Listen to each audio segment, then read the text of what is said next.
story of the day, tax reform. 2 hours from now, we get details on the GOP plan. Congressman Jim Renacci, Republican of Ohio, who sits on the Tax Writing Committee, frequent guest of the program, there he is this morning. So, welcome back. This is a big day. It's a big day, Stuart, and like you said earlier, Republicans are going to hit a few home runs also today. Okay. We'll get to it in a second. Now, first of all, there is a meeting. Your committee briefs the whole Republican Party from 9 until 10:30. I take it you're going to that meeting? Yeah, it started. I'm here first, but I am going to be going to that meeting. Now, if all goes well, after the release of the plan, it gets marked up. What's a realistic timetable for it to get to the president's desk, if all goes well? Well, again, remember, the Republicans will mark it up. The Republicans will take it to the conference to get approved, and then we'll take it to the House. Hopefully, it'll get passed off the House floor. The Senate, while we're talking, is doing their own plan. They're going to pass that as well. Then we're going to have a conference.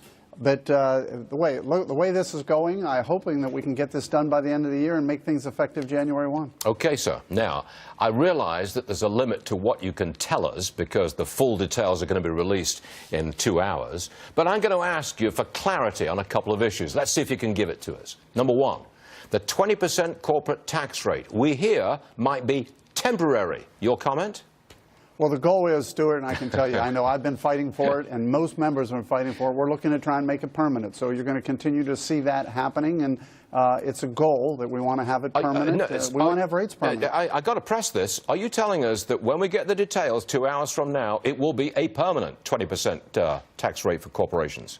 I'm telling you that the goal of I know the goal of the committee and the goal that we try to do is to make sure that we release something that can be as permanent as possible. Okay, here's another thing that we're hearing. The state and local taxes, that the deduction for income tax paid locally goes away, but the deduction for property taxes paid locally stays.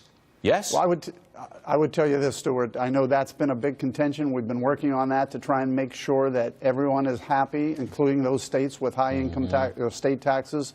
The goal is going to be to do something very similar to what you said. And again, in many cases, it sounds like you were sitting in the room. But, Well, that's a compliment. I'll take it. Thank you very much, sir. Another one for you. 401ks. Now, we are hearing, even though President Trump said don't touch them, we are hearing that you might be able to put a little less money into a 401k to be trimmed. The advantage will be trimmed a little. Your comment? I would tell you during the camp draft and this draft that I'm a big proponent of 401ks, and so are many members on the committee. So we've worked very hard to hopefully make sure that 401ks stay intact. But again, that'll be released at 11:15. Okay. I should have known better, shouldn't I, really? I mean, hands above. You've been a wonderful diplomat for the last 6 months appearing on this program. Today's the big day, and we wish you well, Congressman. Really well indeed. Thank you very much.